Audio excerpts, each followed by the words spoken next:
anual, até que para de ter sentido aquele comportamento e você consegue substituir ele por um outro jeito de ser, de pensar e de viver.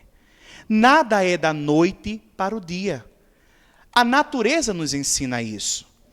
Por mais que a gente queira que tudo seja acelerado, ainda assim, dentro da aceleração, existe o tempo dela acontecer.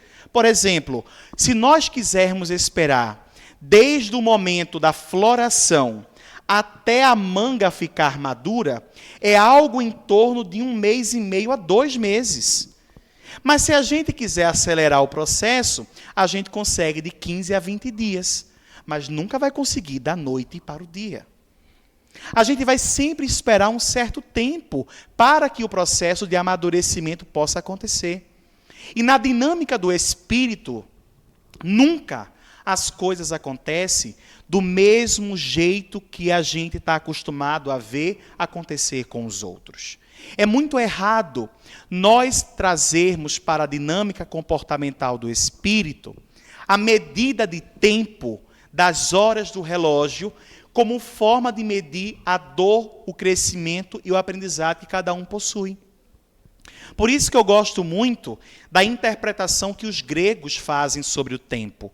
Os gregos têm 2 versões para o tempo. O tempo cronos, que é esse tempo das horas do relógio, daí cronômetro, cronologia, cronometrar. E o tempo kairos, que é o tempo do coração, do afeto, do espírito.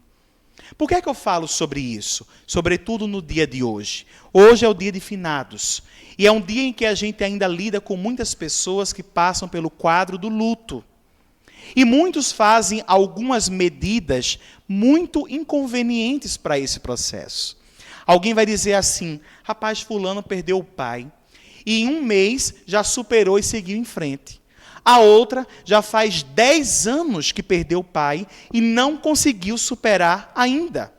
Onde é que está o erro nessa comparação? Utilizar as horas do relógio. O tempo do espírito é diferente para cada um, porque a coleção de forças, experiências, aprendizados é diferente de pessoa para pessoa. O que para mim pode ser tranquilo, fácil, rápido, para outros envolve algo muito maior, envolve um tempo muito maior. E a nós cabe o processo do acolhimento permanente, ainda que seja 1 mês ou 10 anos. O processo é de acolhimento permanente. A grande referência Jesus faz isso permanentemente conosco. Ou vocês acham que nós estamos à deriva nas múltiplas vidas que nós tivemos? Ou vocês acham que, diante dos diversos erros que nós já cometemos ao longo dessas encarnações, o Cristo olhou para a gente e disse, não é possível.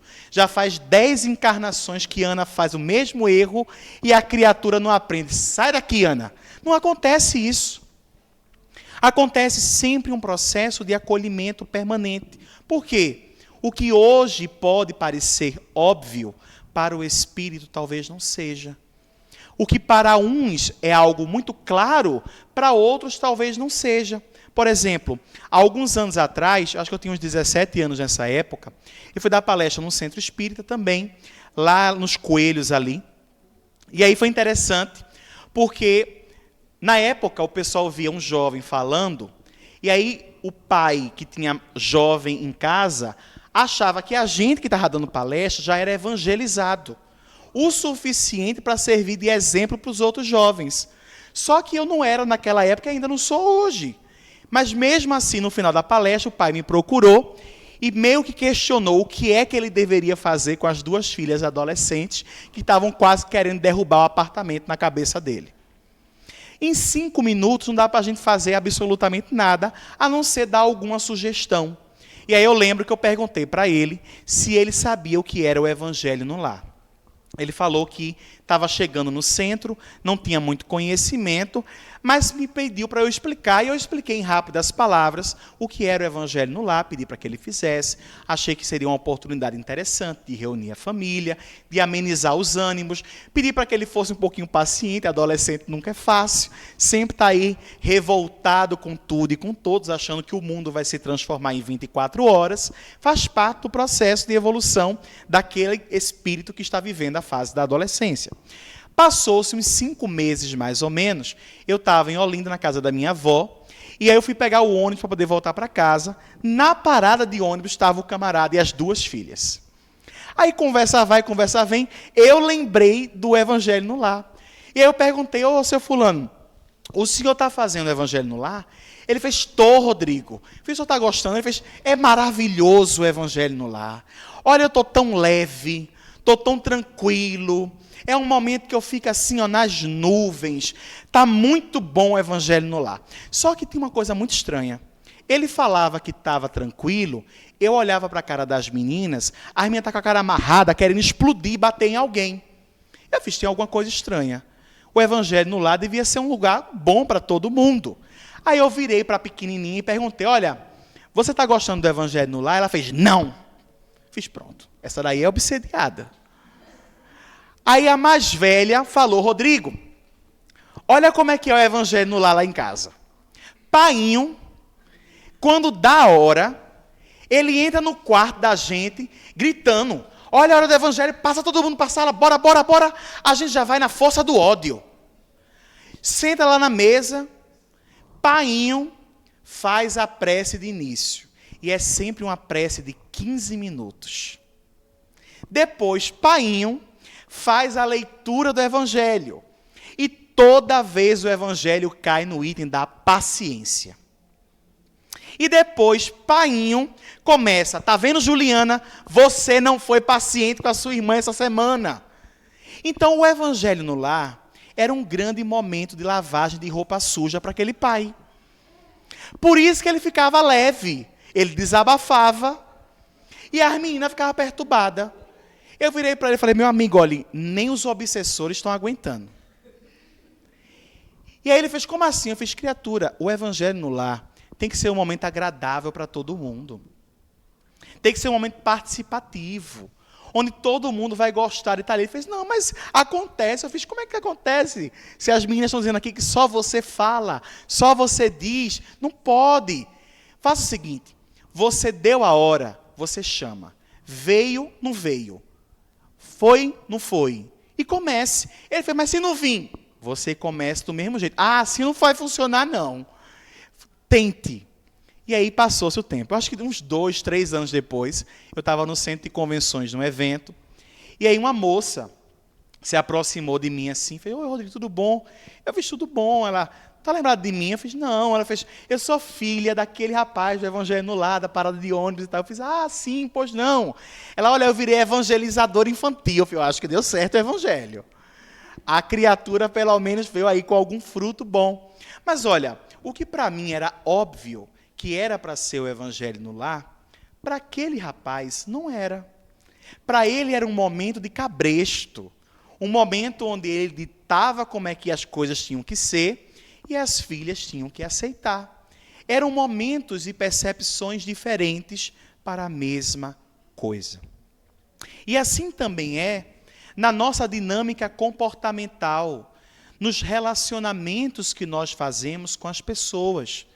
E todas as vezes que eu falo de relacionamento com pessoas, entendamos, relacionamento de um espírito com outro espírito.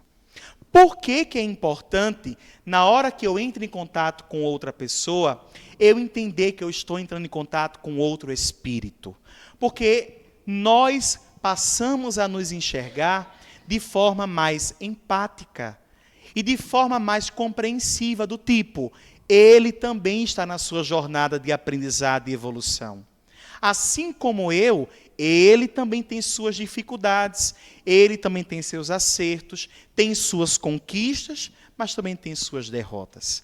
Na hora que eu lanço esse olhar afetuoso e fraterno sobre o próximo, eu começo a estabelecer uma relação onde o outro deixa de ser um amontoado de coisas que não me agradam e passa a ser um irmão em jornada que, assim como eu, ainda está aprendendo a acertar.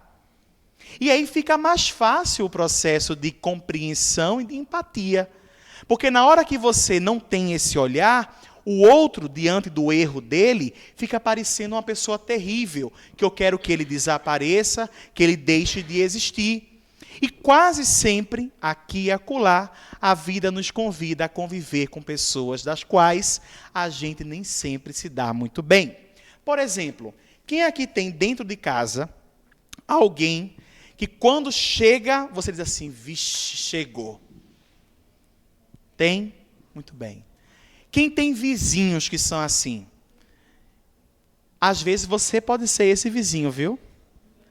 Porque às vezes a gente está esperando que o outro seja o vizinho problemático, mas às vezes a gente que é o vizinho problemático, né? Às vezes a gente nem interage muito como vizinho, mas sabe da vida de todo mundo, né?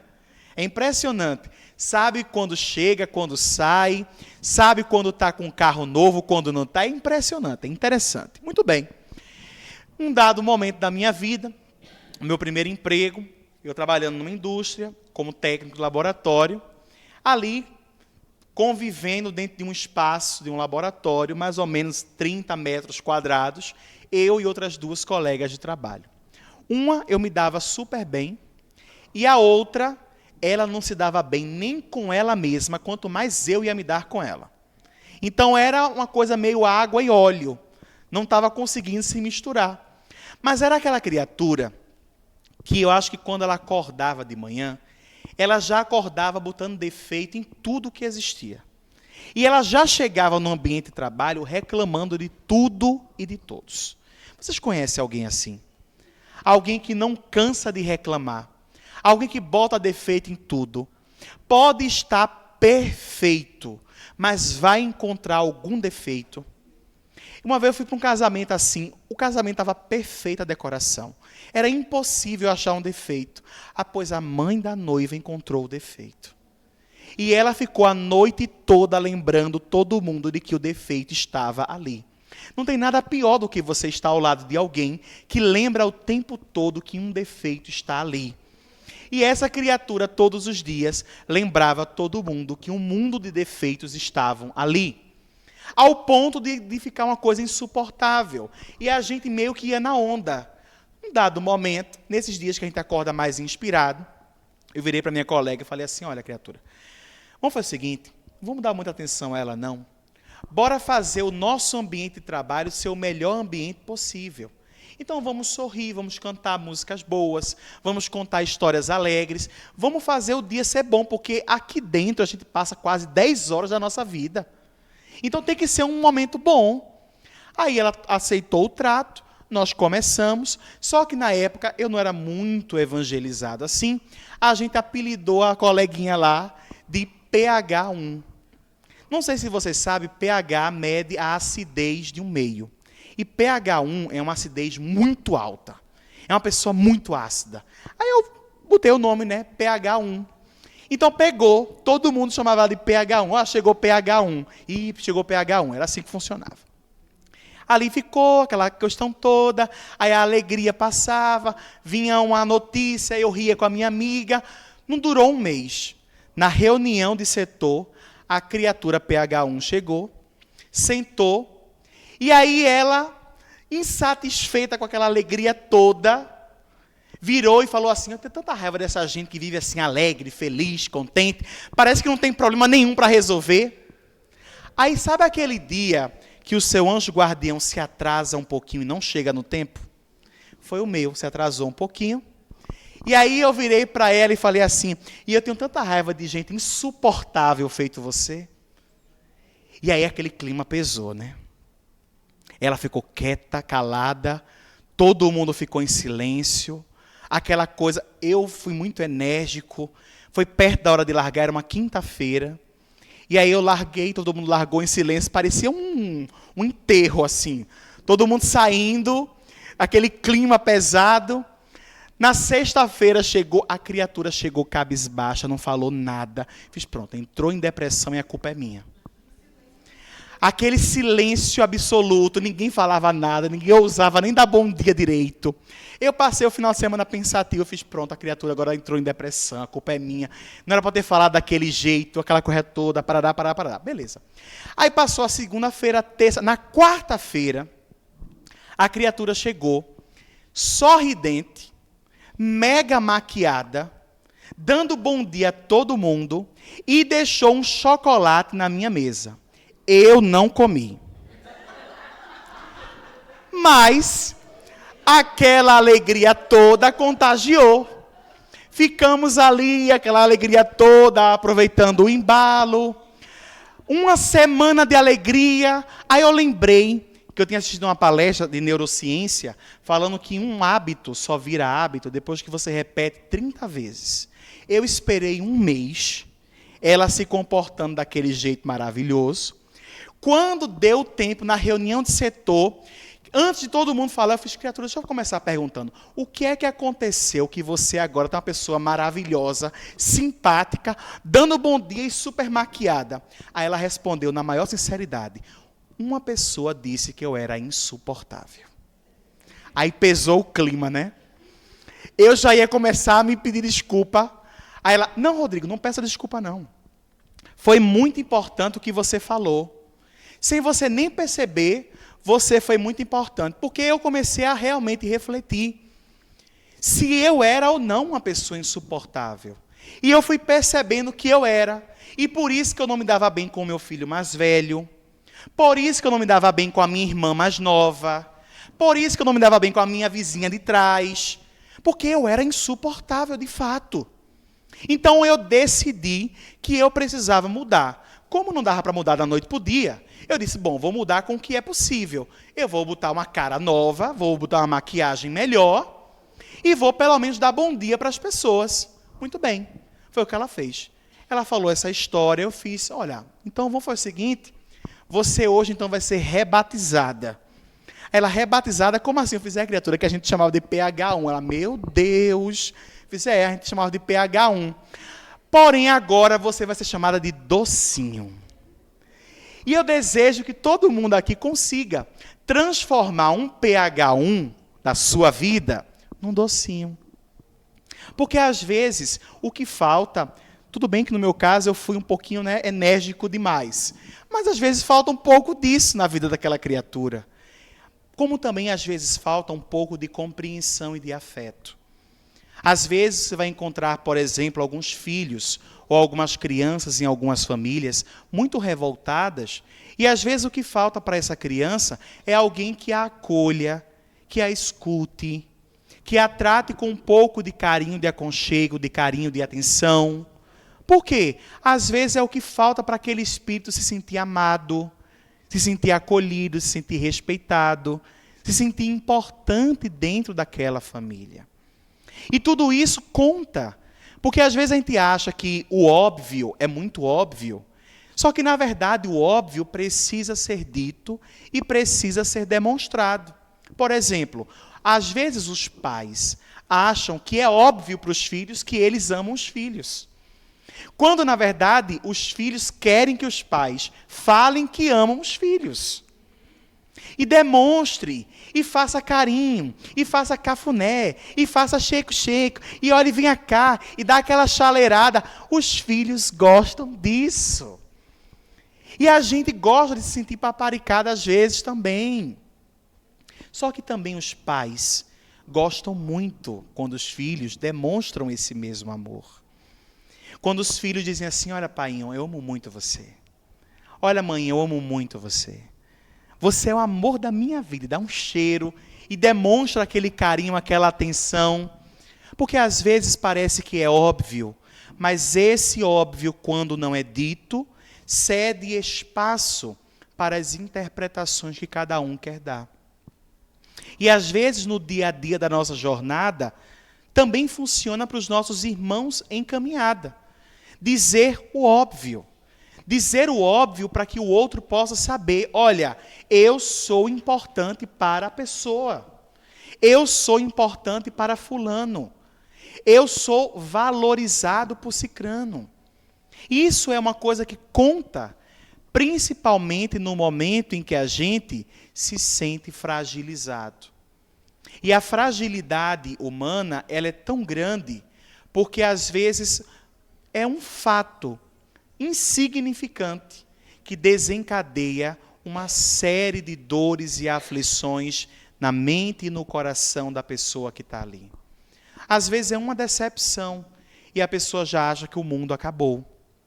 Às vezes é um não que ela levou e já acha que o mundo todo perdeu o sentido. Quem aqui nunca sofreu a dor de uma decepção? A dor de uma rejeição? A dor de não ser aceito do jeito que você é? E achar que por não ser aceito do jeito que você é, o mundo acabou. E o que é interessante é como nós supervalorizamos a desvalorização do olhar doentio que às vezes o outro deposita sobre nós. Se tem 10 pessoas que dizem o tempo todo, eu amo você, mas tem uma que diz, eu te odeio, a gente passa o resto da vida lembrando da única que nos odeia, ao invés de nos fortalecer ao lado das 10 que nos amam. É muito interessante essa lógica que o Espírito tem, mas é da nossa dinâmica de evolução. Faz parte do nosso próprio progresso espiritual. Tem uns que olham para as situações de perseguição, de injúrias, de violência, com um olhar tranquilo, do tipo, isso tudo vai passar. Mas tem outros que, na menor contrariedade, já perde o senso da própria vida. Já acha que não tem mais sentido viver. Já acha que não dá mais para continuar aqui na Terra, e por aí vai. Então, o espírito imortal que eu e você somos passa por uma série de aprendizados permanentes.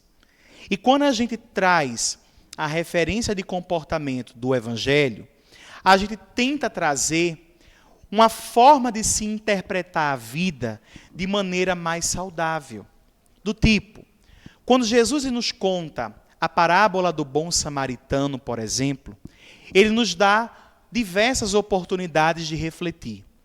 A primeira e a mais categórica é a ideia de que qualquer divergência que nós tenhamos deve ser superada se temos como parâmetro maior o amor uns para com os outros.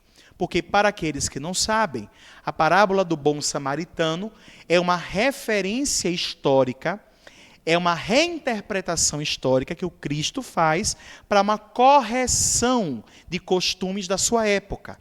Os samaritanos e os judeus não se davam bem de jeito nenhum, e mais ou menos a parábola dá a entender que o samaritano ajudou o judeu.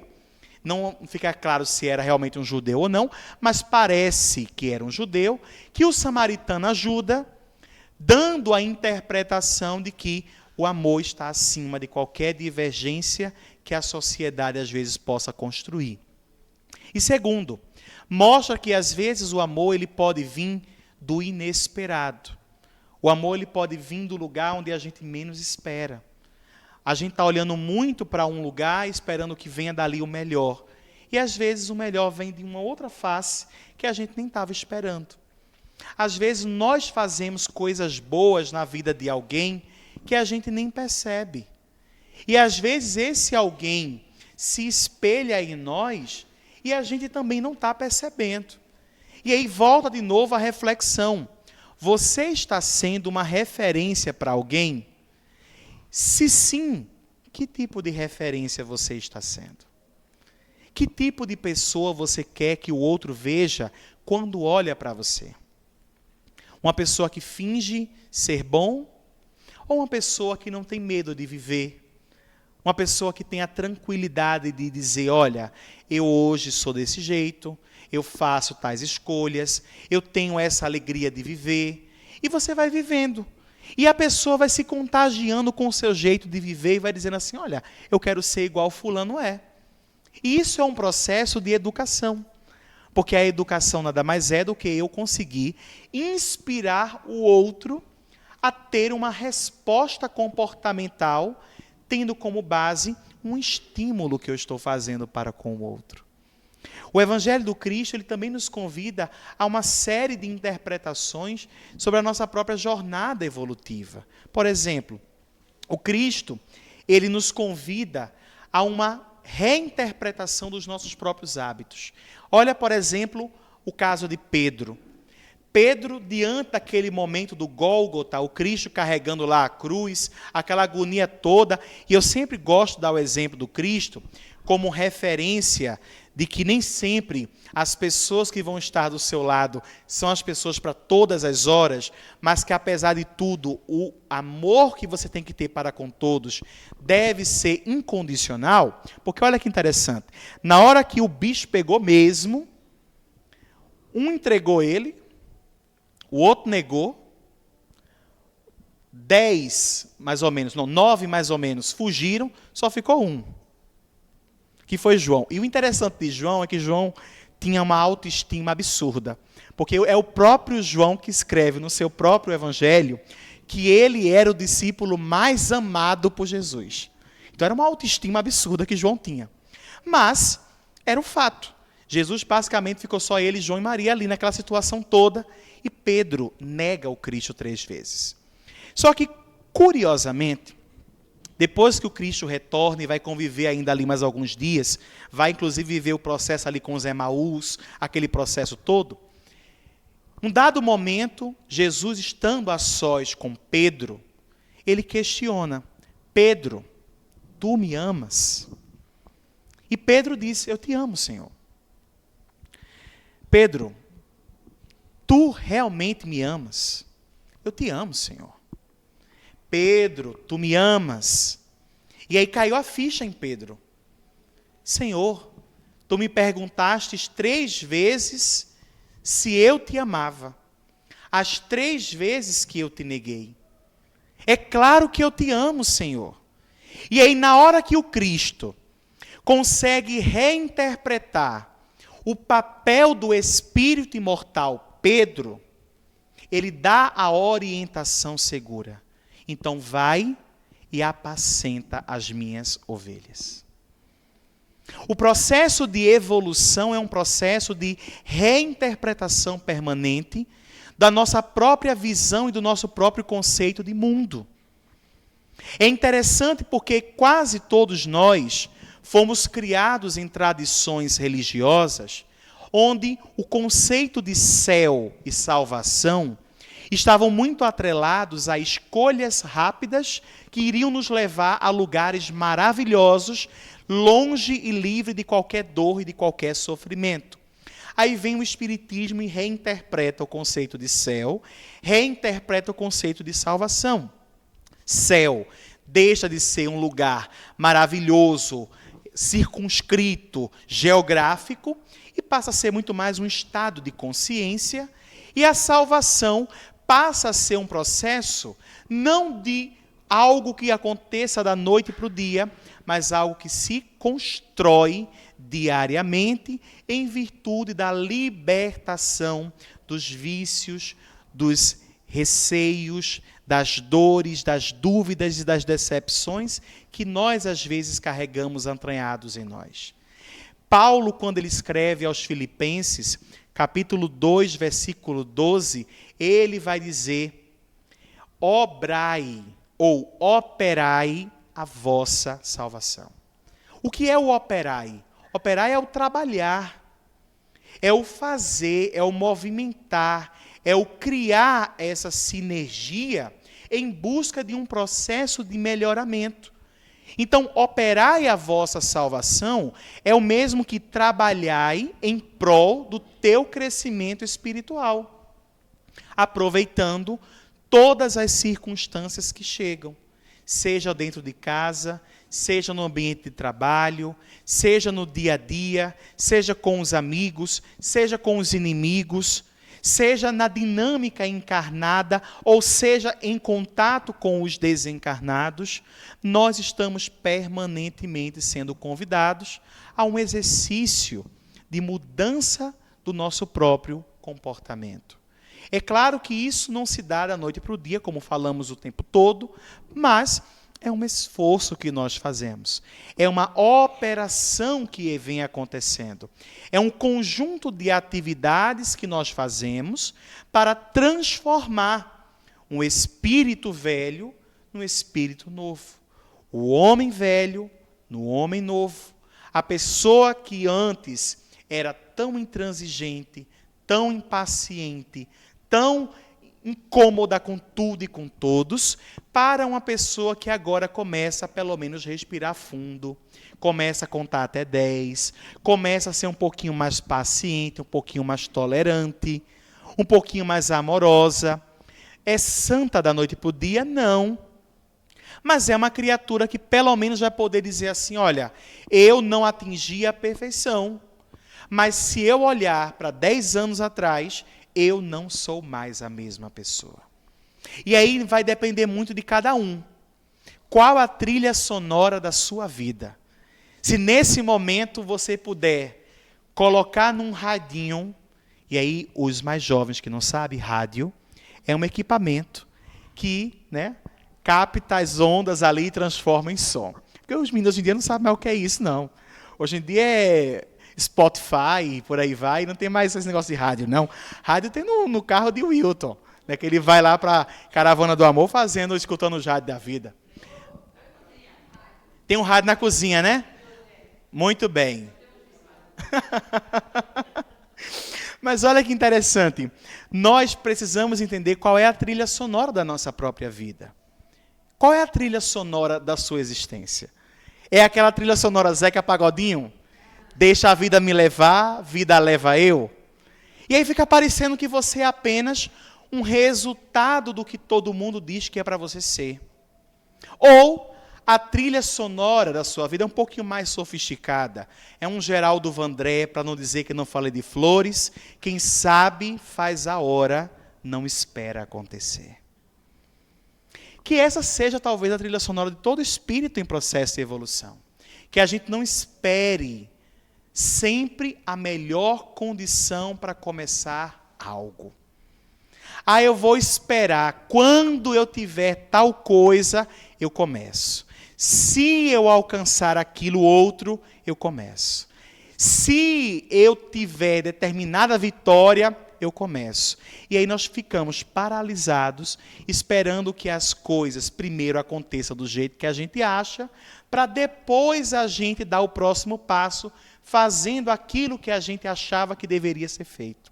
Só que como a vida não é uma reta perfeita, não é 1 mais 1 igual a 2, porque nem na engenharia 1 mais 1 é igual a 2, a gente faz cálculos na álgebra que às vezes 1 mais 1 dá igual a 3, eu não vou falar isso hoje para ninguém doidar aqui, mas a gente vai vendo que as coisas acontecem de forma inesperada. E às vezes aquele si que você queria tanto demora muito a acontecer. Porém, quando você decide, quando você escolhe, quando você sabe, você faz a hora e não espera acontecer. Para finalizar, eu queria finalizar contando uma historietazinha também, da época da graduação, porque tinha o horário da gente largar, e sempre era 9h30 da noite. Só que sempre tinha alguns professores que seguravam a gente um pouquinho mais, aí a gente perdia o ônibus das 9h30 e tinha que pegar os das 10h15.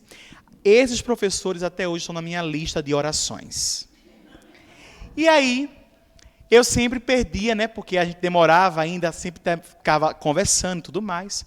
E aí ia para a parada. E toda vez que a gente pegava o ônibus de 10h15, e era um outro projeto umbralino de ônibus, que era o Barro Macaxeira Via Várzea, eu sempre pegava uma cobradora, que era a Dona Nalva. E Dona Nalva, ela sempre reclamava de tudo e de todos. Ela sempre estava botando para quebrar em todo mundo, e principalmente no governo. Como eu ficava o dia todo na faculdade, eu não tinha tempo, às vezes, de ver as notícias. Aí eu ia perto de Dona Nalva, fazia um filtro, pegava todas as notícias do dia e ia atualizado para casa. Só que tinha uma peculiaridade. Toda vez que eu entrava, eu dava boa noite e Dona Nalva nunca respondia. Eu fiz, não é possível. E aí eu tomei como uma profissão de fé, dar boa noite a Dona Nalva. Tinha noite que eu nem precisava pegar aquele ônibus, eu pegava só para dar boa noite, e Dona Nalva nunca dava boa noite. Um ano e meio depois, estou eu subindo no ônibus, dei boa noite para o motorista. Quando eu vou passar assim, na catraca, eu escuto um boa noite. Eu não sabia se eram os espíritos que eu estava escutando, o que é que estava acontecendo. Eu nem respondi, passei e fiquei pensando, Dona Nalva deu boa noite? O que é que aconteceu? No outro dia, eu nem precisava esperar, eu esperei. Quando eu subi, que eu passei, dei boa noite, ela respondeu, boa noite, eu, graças a Deus. Aí ela se assustou, eu fiz, Dona Nalva, mulher, 1 ano e meio, eu dando boa noite para a senhora nunca respondeu, a senhora respondeu ontem e hoje, o que é que aconteceu? E ela contou a história dela. Ela fez, meu filho, eu não era essa pessoa reclamona, azeda e ranzinza. Pelo contrário, eu era alegre, era uma pessoa mega comunicativa. Foi exatamente essa característica que me fez ser aprovada nesse emprego. Só que num dado momento, eu deixei que as aflições, as dores e circunstâncias abafassem o meu brilho enquanto pessoa. Mas eu decidi, olhando um dia desses no espelho, que eu precisava fazer a minha hora, não esperar acontecer e fazer a mudança que eu precisava fazer em mim mesmo. Voltou a ser a pessoa que ela era, toda noite era noite de dar boa noite, e Dona Nalva passou a ser essa figura da minha época de graduação, que eu tive a imensa alegria de compartilhar alguns outros meses de carona e às vezes também compartilhando as notícias que ela era portadora. Desejo que todos tenham uma excelente noite e que, diante das circunstâncias da nossa própria jornada, nós aprendamos a decidir diariamente, escolher fazer a hora e não esperar acontecer, fazer acontecer. Muita paz a todos.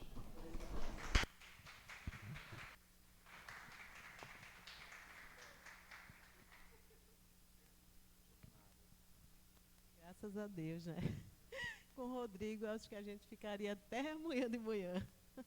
Muito bom. Só nos resta agradecer, Rodrigo. Leve nossos abraços da nossa casa. E boa noite. Vamos pedir nossa irmã Edna que faça a prece final. E vocês, depois da prece, continuem sentados que teremos o passe. Tá certo? Que assim seja.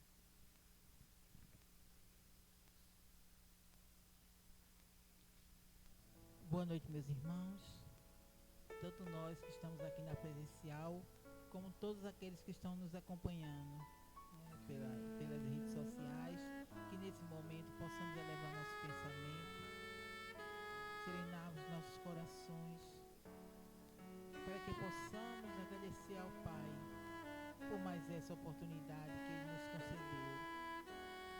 Permite que possamos ter nos fortalecido através das tuas palavras